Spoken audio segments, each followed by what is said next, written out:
You'd mentioned the gut microbiome, and, this is in the last sort of 10 years become a major talking point about health. It was this undiscovered organ in the body, the very food we eat. Welcome to Creating Wellness Moments, the podcast where we dive into the depths of the human psyche, self-discovery, and personal growth. I'm Calvin Wong, your host and fellow explorer on this journey towards mental well-being. Join me as we uncover inspiring stories, expert insights, and practical tips to cultivate a healthier and happier life. Get ready to embark on a transformative experience, one episode at a time. Let's create wellness moments together. Hello and welcome to another episode of Creating Wellness Moments. So we'll be looking at mental well-being a little differently today. Joining us is Alastair. He's a certified health and wellness coach with a background in nutrition, exercise, physiology, and plant-based nutrition. So initially he worked more in the entertainment industry, and slowly he transitioned to wellness due to some personal health experiences. So his current focus is helping his clients achieve long-term health through a sustainable lifestyle, emphasizing on whole health and longevity. So in his free time, he actually enjoys running, exploring food markets, and of course, the great outdoors. So thanks so much for coming on the show. Thanks so much, Calvin. What a mouthful, but I'm really glad that we could be here and have this discussion and see where it leads us today. Yeah, perhaps you could start off sharing us what the whole health practice does and how you see this as why it's so important to take a holistic approach towards mental health and to just have a better well-being.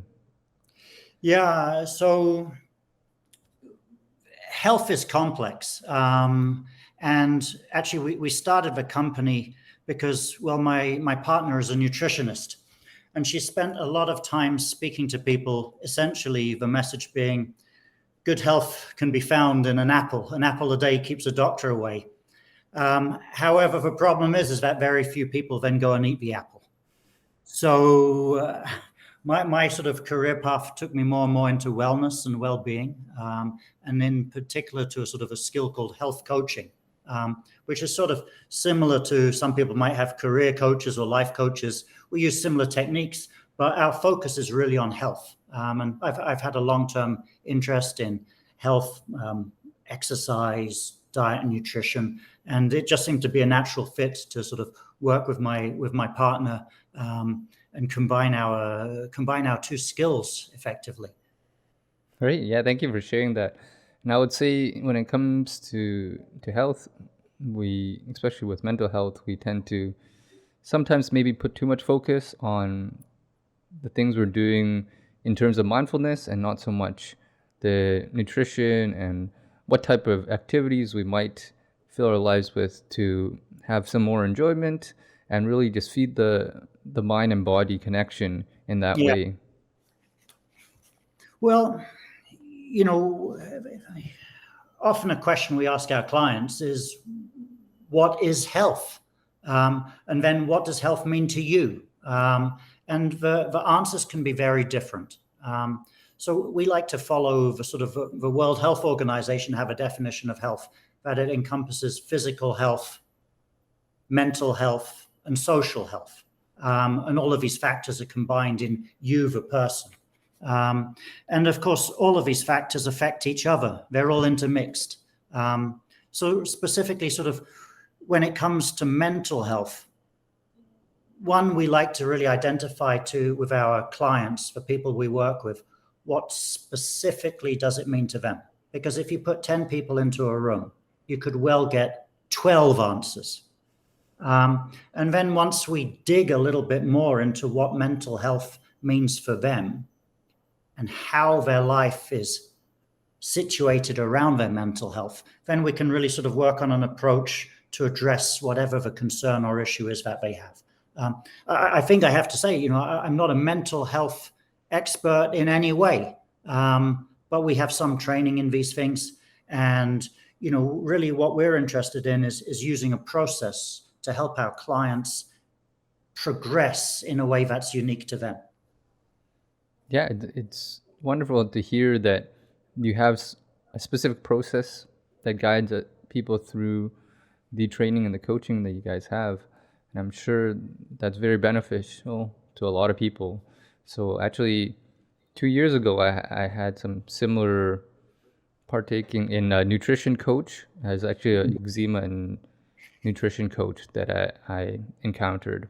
And she talked a little bit about the mind-body connection as well, and have something to do with the gut microbiome. Are you Yeah. able to just dive a little bit more into that, and maybe you could explain what that all means and how that affects our whole life? Such an interesting question. Actually, I wish my partner could be here with us because skin health and eczema is something that she has a lot of day-to-day practice in. So the way we see it is that eczema is an inflammation issue. So what are the factors in one's life that can affect inflammation? And this is often diet related. This can also be related to chemicals and stresses in the environment itself, which add to mental stress. So it seems that everyone has their own personal threshold or own personal tipping points as to what could tip them over into effectively the flare out, which is the inflammatory response. And complicatingly, there's no set limits to this. This can change on a weekly, a monthly, and annual basis. And you might have seen yourself, certain foods can tip you over into a flare-up, certain life stresses. So it's really a matter of trying to manage what you can, and then not becoming overly concerned if you have a flare-up. And sometimes, flare-ups can be really severe. And there's a lot of mental health issues around people who have, mild, moderate, or even severe eczema. It's certainly one of the more complex physical conditions to address, and not really a specialty of mine, but rather of my partner. Yeah, definitely. I think that doesn't only apply to having eczema. It's our body and our digestive system is really giving us signals that we're having stress, and it's giving us a signal that we should be taking better care of ourselves. Is that right?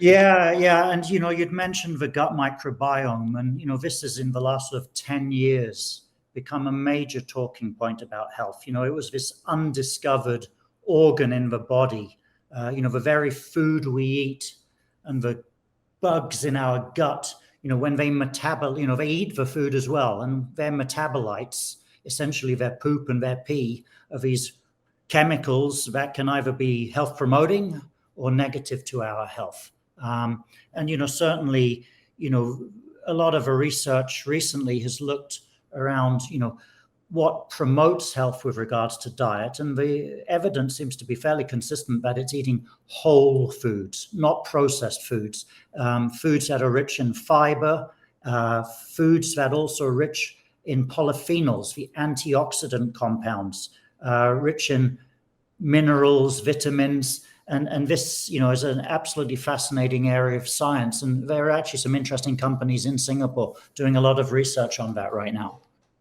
Yeah, it's wonderful. How have you personally seen it when it comes to your personal clients switching their diet? Have you noticed any changes in terms of better well-being just by switching a few lifestyle changes, especially when it comes to diet, or even just small things they could do in terms of maybe a little bit more exercise, like taking the stairs rather than the elevator? Yeah, so we often call these things the low-hanging fruit. And when people commence on lifestyle change, people might say, well, look, I've not run in years, I want to run a marathon. Okay, that's a fantastic thing to do. Okay. However, before we think about running a marathon, if you're not even running every week or even have had struggles walking, how do we break that down into these, baby footsteps? Just walking every day is beneficial to health. Then you could move up to, say, a walk run or a walk jog, and so forth. These mini goals that are achievable, It's a learning process each way, and then we can have successes. Often people are held back by past failures, be it in exercise or also even in diet. Simple things like keeping fruit out on the office desk or the dining table rather than having it stuck in the fridge. These little reminders, changing the physical environment. It sounds very simple, and in some respects it is. Simple is a dangerous word, because what's simple for you or me might not be simple for someone else. But these are the little lifestyle tweaks, the small steps that can have profound effects on people's health. Yeah, absolutely. I would say that's a really great tip. When you generally have fruit lying around, you're more prone to eat it, hopefully. I can't say that's the case for everyone, but I think that's part of what you have to explore as a coach to find what works for your clients. I think it was interesting to sort of take a case in point from the recent news. There's a gentleman in the USA called Dan Butner who wrote something called the Blue Zones, and he looked at areas around the world where centenarians were in abundance, certainly healthy, very elderly people, those who might inspire us to sort of taking care of our health to have a successful and positive final few years. And he actually called Singapore a blue zone version 2, particularly because of the structure of the physical environment that the government has engineered around us, having lots of pathways through parklands, making sure we have fitness corners, sort of calisthenics workout areas in abundance. Of course, getting people to walk, or if they are even motivated to work out, is another matter. But the engineering of one's physical environment, be it in the local community or even at home or in the office, is vitally important. That's a great insight. I would say, yeah, it's very wonderful that Singapore has been classified as one of these blue zones, and it's such an honor to be able to live in such a place. But at the same time, conversely, I would say, with Singapore being such a work central hub, there's probably a lot of stress as well. And what stress means to you or I might be quite different. And it's definitely a very universal thing that we all experience. At the same time, how we view it and allow it to affect our life is really the difference maker, I would say. And what would you say your approach to stress and how you manage it, and that makes it not affect your life as much? Yeah, I mean, I think this is one area where many people might have criticized Mr. Butner, because he didn't talk about the stress we face. We're obviously in the confines of a very advanced, very busy, very demanding city. We've all got to put rice in our bowl. Stress is interesting. There's distress, which is bad for you, and there's eustress, which is stress which actually we can thrive off. I think when talking about stress to people, we really need to understand what stress means to them. Because once again, we're all unique. Stress can mean different things. And once we've identified what the stresses are, we can take a step-by-step approach to really understand how to deal with it. And this personal approach is so important. And whilst it's easy, for example, to sort of talk in very general terms, I think to make real change, we need to dig deeper. And, some people might, say to themselves, well, the way I want to de-stress is, I like to eat ice cream. Okay, but it makes me gain weight. So there's a conversation to be had there. Other people, their work-life balance might be completely out of balance. They might just appreciate taking, an extra half hour or any half hour where they could spend time with their children. Other people might want to go for a walk in the park. Other people, well, if they make dietary improvements, that can also affect their mental well-being. So it's a complicated picture. It is a very complicated picture. I really want to dive a little bit, maybe deep into more of the nutrition aspect of things. We talked a little bit more about eating whole foods, polyphenols, but maybe just if we dive a little bit deeper into maybe the scientific part of how eating these types of food versus processed food can actually be beneficial in your brain, and what changes are actually being made. Yeah, I mean, the first thing would be really to think about the gut microbiome, and we've sort of already covered that. I think not just looking at, well, what are the good elements of diet, we need to look at what the bad elements are. And a lot of the modern processed diet we have really contributes to inflammation, this low-grade chronic fire that burns the body. So, how do we deal with inflammation? Trying to avoid or minimize fried foods is one way. Avoiding processed foods is another. If on top of that, we can layer a little bit of exercise, maybe some specialist things to de-stress, breath work, access to nature and sunlight, we can really reduce the chronic inflammation that affects so many people and sort of lift people up. I think what's really interesting is, we talked earlier when we were looking at eczema, how there are thresholds. There are different thresholds in the different areas of one's health. And for some people, when they just address one part of their health and make some improvement, it can lift them up, not just mentally, but also physically.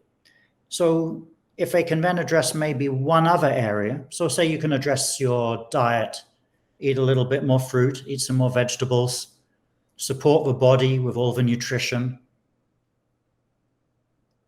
maybe then you'll be more energized to exercise. You can go out, go for a walk, go for a jog. If you get those two, it's almost like your sleep might magically improve. And then the moment your sleep improves, you'll wake up, you'll have more energy throughout the day, you'll feel more inclined to do some exercise. If you sleep better, you won't be so inclined to sort of snack on sugary things, cupcakes in the office. So you get this cascade of health. Unfortunately, there's a small section of society where their health is like a combination lock. They can get 2 or 3 things right, and these things are working underneath, but they don't feel right until they then maybe get the 4th number on the combination dial. And then all of a sudden, everything comes in place. And this takes, for this category of society, it takes time, it takes patience. They might need to try different modalities of health. Might take them a while to get their diet locked in. Might take them a while. A lot of people join the gym in January and then they finished by February. The answer to that is don't join the gym. Find an exercise that you enjoy. Find an environment that you enjoy. And this is sort of really the journey to health. We don't get health in a linear fashion. There are stops, starts, peaks and troughs. And, hopefully everything is a learning experience and we, ultimately make improvement that way. That's a great answer. I like the way you put it as a cascading effect, where we do one thing, which kind of elevates another thing, and slowly we see ourselves being holistically involved in our whole life and making that change. And some of the things that stuck out to me as well is when you talked about inflammation, you mainly talked more about the body, but however, I've personally found that when we're having these bad foods, you're also getting inflammation in the brain, and which will affect your cognitive ability of making better decisions or being more bogged down in terms of restlessness or bad sleep. Hey there, amazing listeners. Before we dive deeper into today's insightful conversation, I want to take a quick moment to give a shout out to the driving force behind this podcast, my very own mental health focused creative production agency, Calvin Wong Media. As you know, creating wellness moments is all about exploring the depths of the human psyche and fostering personal growth. And guess what? It would not be possible if it were not for Calvin Wong Media. We conceptualize, humanize, and bring your story to life using unique storytelling techniques that engages the audience. So, the next time you're inspired by an episode or find yourself engaged in a thought-provoking conversation here, remember, that's the result of the support of Calvin Wong Media and its lovely kinds. If you're looking to amplify your message, tell your story with authenticity, and connect with your audience on a deeper level, reach out to us at calvinwongmedia.com. Now back to the conversation on creating wellness moments. Yeah, so when we first start working with our clients, we have a simple diagram, sort of the personal health ecosystem. And if you work with coaches in various fields, we all sort of use similar tools that can express this. And basically, you, the person, is in the middle, affected by your physical health, your mental health, your social health. And then looking at the environmental health, what is the community we live in? What is the physical environment?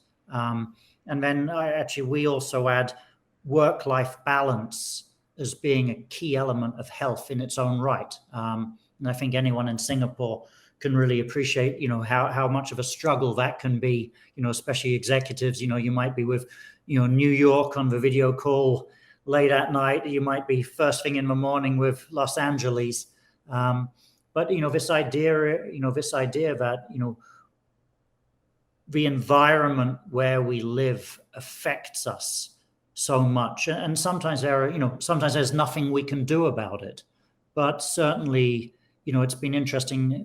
We have clients, thanks to the internet and, online video, we work with people from Chennai to Sydney to Santa Monica.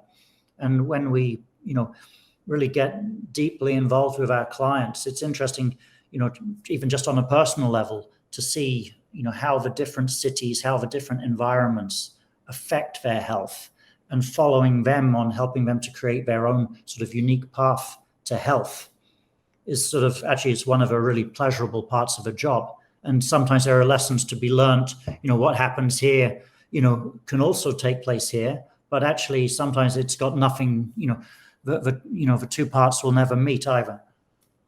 Yeah, it's so wonderful that you're able to help people around the globe, and you're almost able to serve your clients better from learning from very different parts of cultures and geographic locations to serve them better. But from my understanding, you normally have a quite personalized approach to this longevity of health. And I think you generally start off with some sort of assessment. Can you maybe explain what that looks like? Yeah, just sort of by way of background, we used to sort of have quite a nutrition focus because my partner has a master's in nutrition and is accredited with a board here. But really, this idea of looking at the whole person health, and so really what we do is, like any health companies, we can do a nutritional assessment very focused on diet, food diaries. But, for the whole person health, we really take measurements looking at each element of health. So, we'll look at people's physical exercise or activity levels or not. Sleep is important, diet and nutrition, of course. We'll look at people's work-life balance, their social health. Singapore has, many, many expats who've come into the market feeling lost, don't have friends, they just have the office. So we kind of build up a picture of what people's whole health is. And then once we start engaging with them, we can find the areas, maybe they're cognizant, like my diet is terrible. Okay, well, we can help you and look at, well, what does terrible mean? Okay, they're not eating any fruit and veggie. All right. But often, there are known knowns and there are known unknowns. And then sometimes there are unknown unknowns. So areas where people often, especially if they're new to Singapore, they might not have picked up that their social health scores lowly. Many people, for whatever reason, are not aware of how deeply sleep impacts their health. Or even if they know about sleep, they might think that their 5 or 6 hours a night is entirely normal and they can thrive off that. Well, looking at long-term health outcomes, if you can get by with it right now and you're having 3 coffees in the morning and snacking on those sugary snacks and slowly your weight is gaining, the problem is that, you're at serious risk of cognitive decline, dementia, 20, 30 years downstream. And that's really, I think where clients of ours who are maybe in their 40s or their 50s, when they start to see what's happening to their parents' generation with regards to the chronic illness, that's a wake-up call for everyone. And they tend to sort of think a little bit more seriously about their health and be more ready to make change. Yeah, some of the few points that you talked about are generally not considered in terms, at least with mental health, is the social aspect, right? And in terms of the social aspect, not many people are saying it's a requirement, where we previously chatted about what the World Health Organization defines as health includes relationships, which is part of social circles and having a sense of community. And then the other thing that kind of brought to my attention was the brain health and having dementia. Like that's also part of mental health. And we really they've noticed that with science that there's signs of dementia well in terms of your probably 30s, before you even get any kind of physical signs that there's some sort of cognitive decline generally happening in your 60s or so. There's these issues already happening well in your 30s without you knowing it. And that's why there's the importance of taking care of your mental and nutrition and your brain health and that, right? Yeah, and cognitive decline, dementia, Alzheimer's, obviously with the aging population we have, we're going to sort of see what happens in the next 20, 30 years with regards to the rates of Alzheimer's. And I think certainly in Singapore, the government is well aware of it and trying, really making some bold moves to address it. But ultimately, it comes down to personal decisions, and being aware of this issue is so important.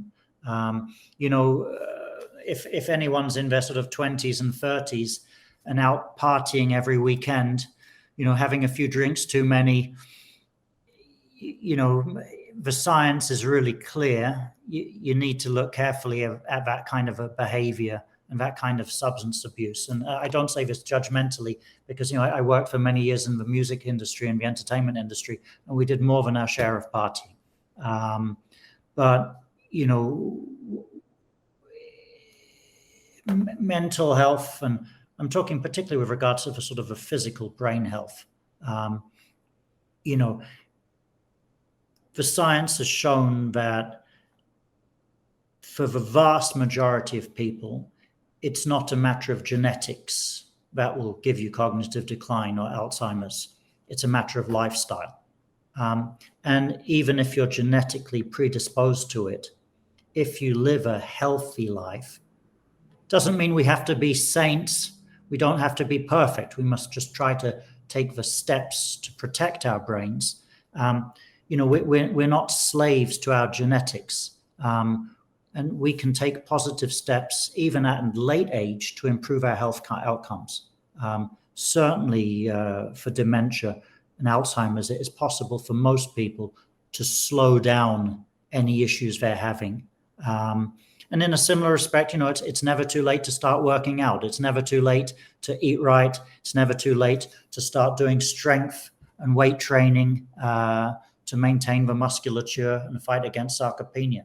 So, really wherever you are in your health, and I know I've sort of gone a little bit off drift from the brain health, but it's, you are where you are now, and you can take steps to improve. And those steps don't have to be hard, but they must be taken. Yeah, before we take off, I really would like to know what longevity means to you and what that looks like. Good question. I mean, my grandfather passed away with Alzheimer's, so that sort of sits on my mind a little bit. But for me, there's a couple of techniques we use with regards to our programs and our health coaching, and it's really, we encourage everyone to think of what they are in their perfect health. How are they? How do they feel? Where are they? What are they doing? And for someone who's maybe in their 40s or 50s, that tends to be a longer term vision. Maybe they have grandchildren around them. Maybe they're retired. Maybe they're still thriving with a business. And then once people have addressed their vision and also their values, what's important and has meaning to them, then we can have a meaningful conversation about health. And for me, for me to be mentally sound, to be physically healthy and able to enjoy my life is important. And, my health regimen, I try to eat a lot of fiber. I moderate the amount of meat I have.